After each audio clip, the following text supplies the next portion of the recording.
We'll see if he can puncture that zero of Christoffer and bring them all down to the same level again.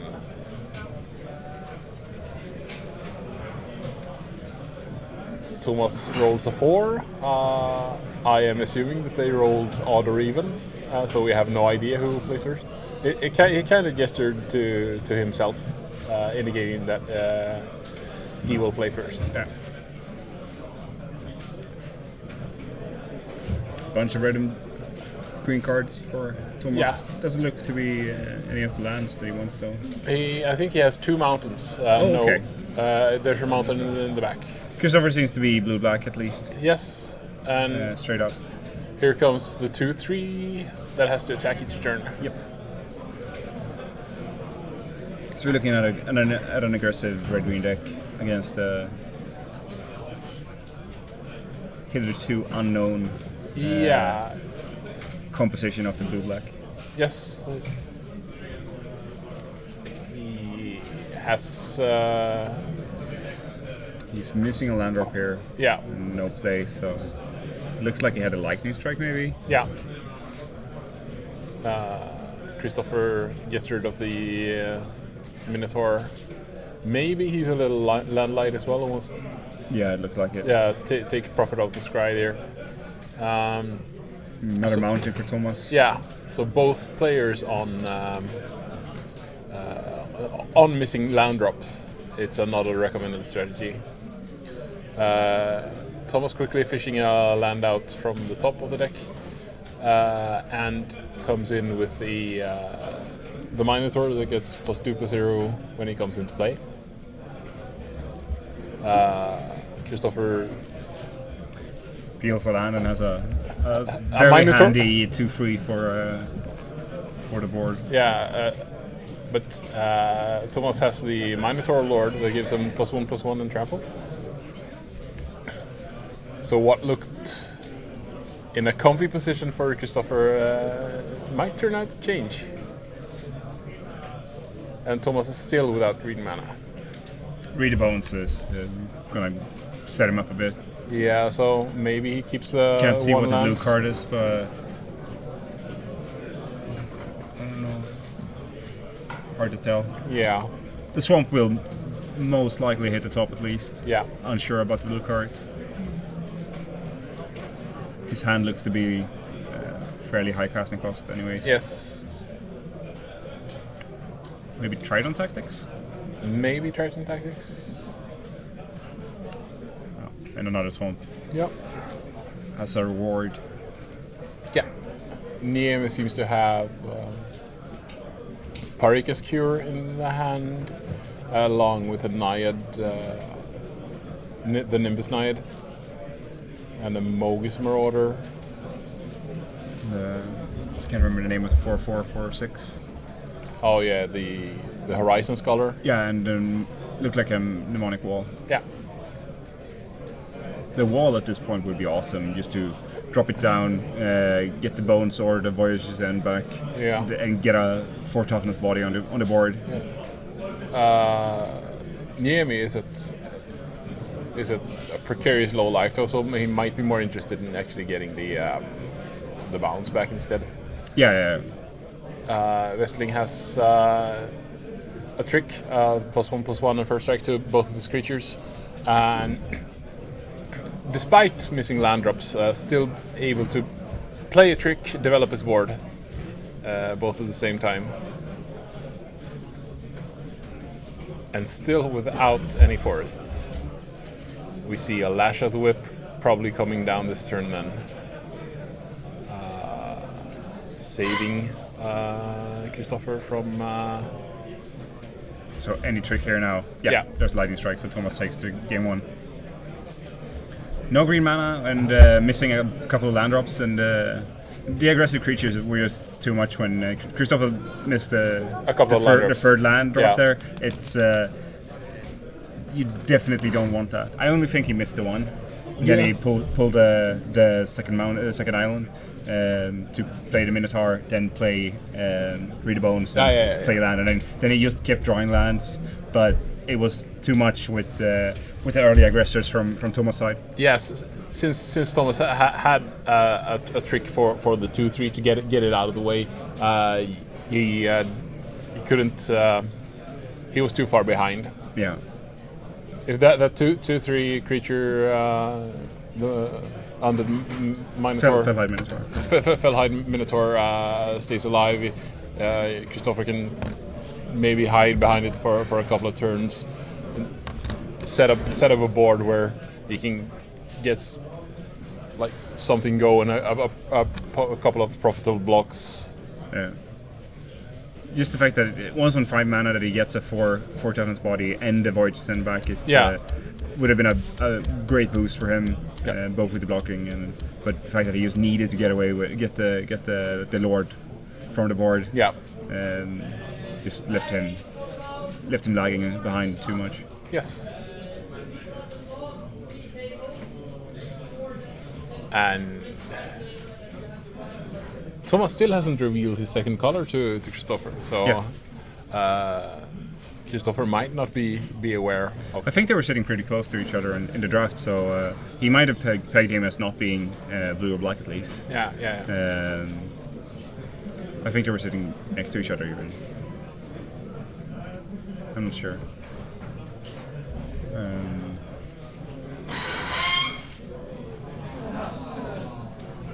I think Jonte was feeding, Ulla was feeding, Närling was feeding Westling. And then I think that Christoffer was the next in line. Was the next in line? Seems reasonable.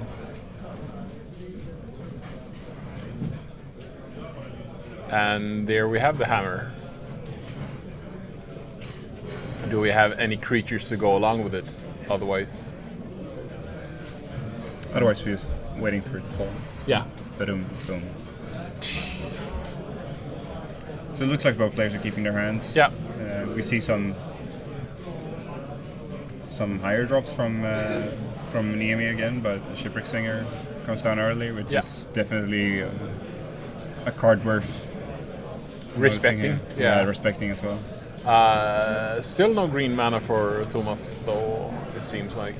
I think I saw a forest in his hand, but I mean, he's in no real rush to reveal it at this point without any drops. Or I'm wrong, maybe there. There we have the hammer. Yeah.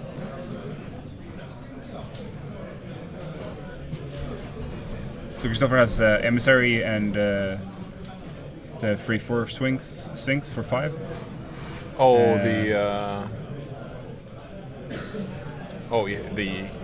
He also has Lash with the Whip in hand. Can't tell if he had a 5th land or not. And here comes the forests.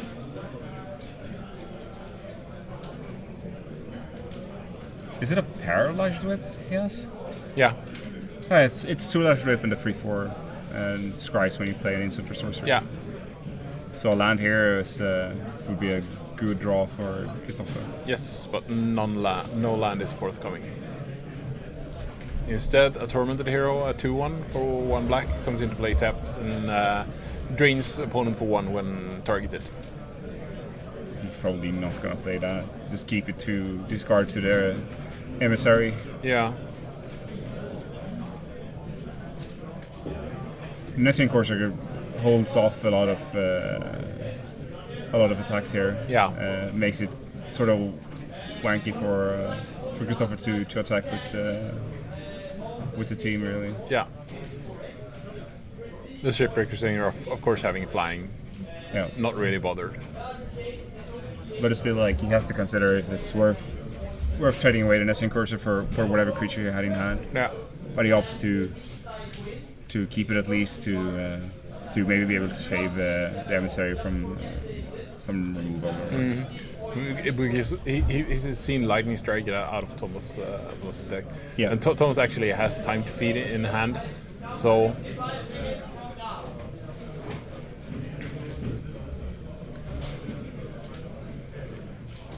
you probably don't want a time to feed the Emissary here anyway. No, if you're going to time to feed anything, you want to do it on the Shipwreck Singer. Yeah.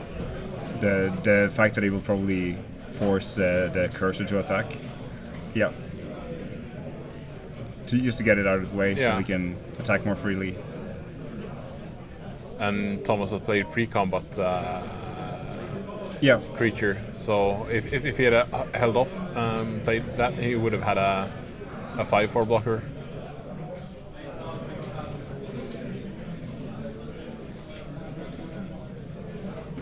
Yeah.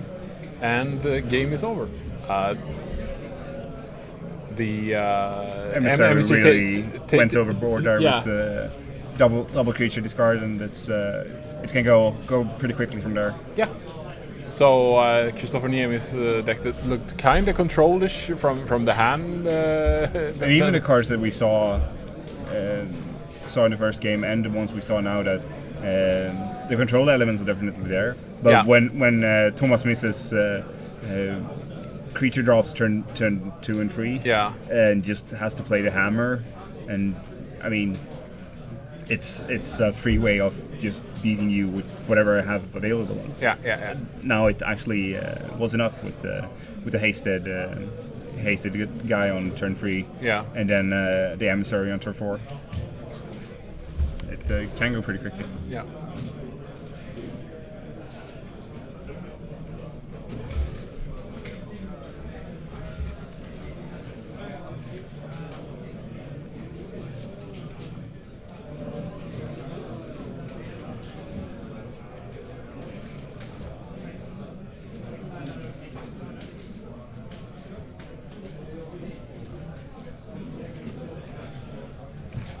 So had he played the 5/4 post combat, that play wouldn't have been available to Niemi. No, it's, since he didn't really announce it, you're just assumed to be in the first main phase when you play it. So simple. I'll go into combat. You activate your Shipwreck Singer. I'll smash you for free with my cursor, and then play my blocker. It's a silly mistake, but even if that's it. It's the interaction with the haste hammer as well. Yeah. So you could actually say that this was when the hammer fell. Well, it fell, Thomas. Yeah.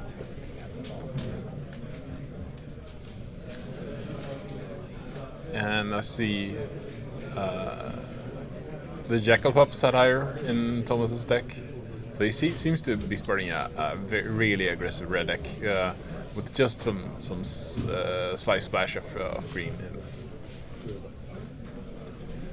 He doesn't care about the black regeneration on his 2/3. No. Even a 2/3 for 2. Sure, it has to attack, but with the Minotaur Lord as well, it doesn't really matter. Very high value creature. Yeah. That's 4 lands, right? 3 lands and 1 green spell, and the rest red. Okay.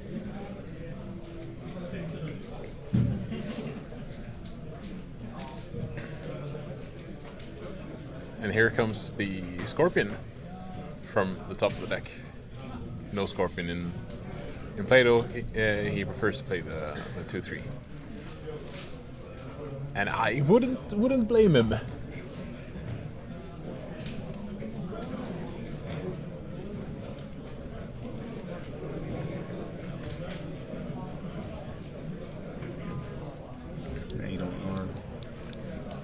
The Spearhead Oread, the first strike bestow creature. Thomas just piling on dudes after dudes, and draws the 2 guys against first strike trick here, which he might be able to get Christoffer with later on.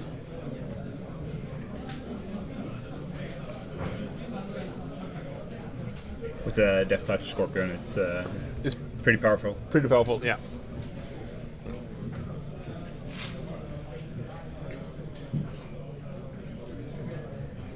Seems like Christoffer has drawn a Triton and wanted to sacrifice it for red mana to deal 2 damage. Yeah. So I think he sideboarded that in. just as a defensive creature. Yeah, against the 2/3s of Westling's deck. It's reasonable. Yeah.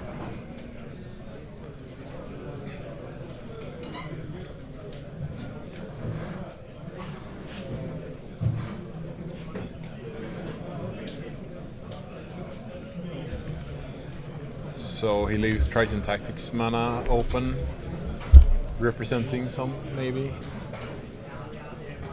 Was that a... It looks like he only has lands and a Voyage Send in hand. Yeah. Doesn't really bode well for Christoffer. I think Thomas drew a Boon Satire. Yeah, it looks like it. Yeah. Not the 5th land to be able to bestow it, though. But he can play it as a regular creature and still have mana to use the combat trick. Yeah, exactly.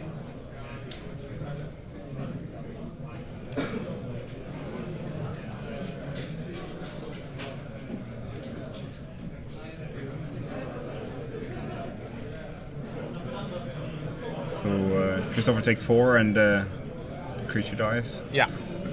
Another land. That's harsh. It's going pretty fast now with 5 power on board for Tomas. And another 4 coming down and here. There's the 4 extra. Yeah.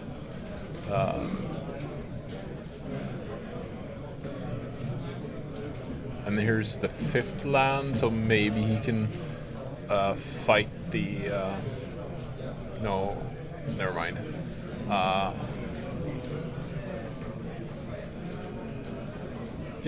Thomas is just piles in here, trading the Marauder for the Boonsider here, taking 5 in the process, and here down comes the 5/4. When you monstrosity, the ground creatures can't block. So Christoffer's happy with what he got. See, it's the 4/4. It's a 4/4. Yeah. Flyer. Scries 2 deeper. That's a tormented here and an island shipping to the bottom.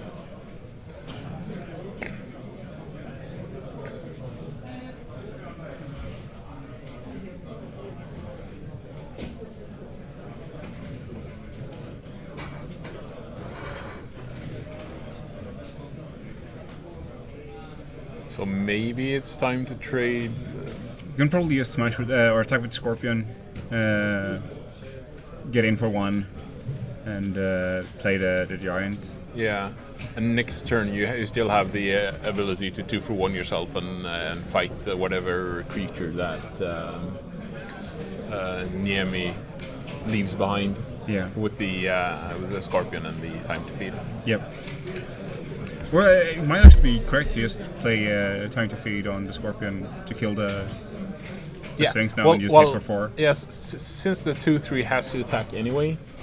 Yeah, that's true. Oh, yeah. So it's a lot better. It's a much better play to fight the Scorpion and get in for 4. And we'll see what Westling decides on here.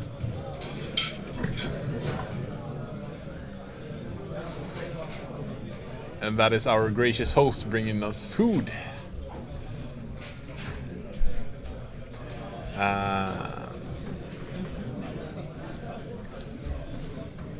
Thomas just goes with the all-out attack, attacking with everything. Most likely, the Niemi will eat the one of the 2 power creatures. Yeah. And goes down to 2.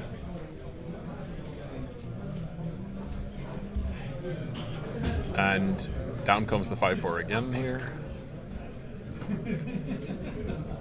And another flyer. I think it's the 3/4, the Horizon Chimera.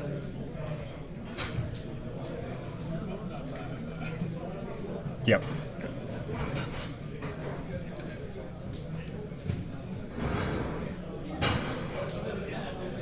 So do you play around Voyage's End here? I like with the situation that you're in with the 2/3 that has to attack every turn. I would be inclined to just go for it here because you can kill the 4/4, making sure that the giant has to be jumped. Yeah. Here we go. Or you fight with the 5/4. That works as well. And there we go. Yeah. Tomas takes home this game. Yes. And pulls Christoffer down from his high horse or his throne, whatever you want to call it. And now he's back with the rest of them on 1 loss. Yeah.